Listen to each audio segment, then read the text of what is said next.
వెంకటేశ్వర స్వామికి ప్రియమైన భక్తుడు అనంతల్వార్. ఈయన ప్రతిరోజు స్వామివారికి భక్తి శ్రద్ధలతో పూలమాల సమర్పించేవాడు. ఒకరోజు పూల తోటను పెంచాలని నిర్ణయించుకొని నీరు కోసం ఒక చెరువును తవ్వాలనుకుంటాడు. ఎవరి సహాయం లేకుండా భార్యాభర్తలిద్దరూ చెరువును తవ్వుతూ ఉంటారు. అనంతల్వార్ భార్య నిండు గర్భవతి. గడ్డపారుతో మట్టిని తవ్విస్తే ఆమె గంపలోకి ఎత్తి దూరంగా పడవేసేది.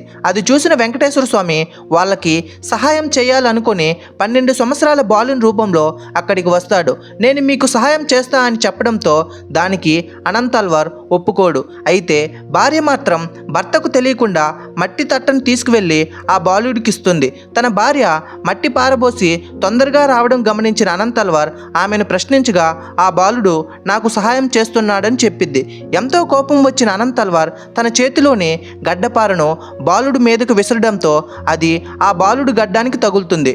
బాలుడి రూపంలో ఉన్న వెంకటేశ్వర స్వామి అక్కడి నుండి మాయమవుతాడు. ఆలయంలో అర్చకులు స్వామివారి విగ్రహం గడ్డం వద్ద రక్తం కారటం చూసి ఆ విషయాన్ని అనంతల్వార్ చెబుతారు. అది చూసిన అనంతల్వార్ బాలుడు రూపంలో వచ్చింది వెంకటేశ్వర స్వామి అని గ్రహించి ఎంతో ఏడుస్తూ స్వామివారి పాదాల మీద పడతాడు. స్వామికి బాధ కలగకుండా గడ్డం దగ్గర పచ్చకర్పూరం అద్దుతాడు.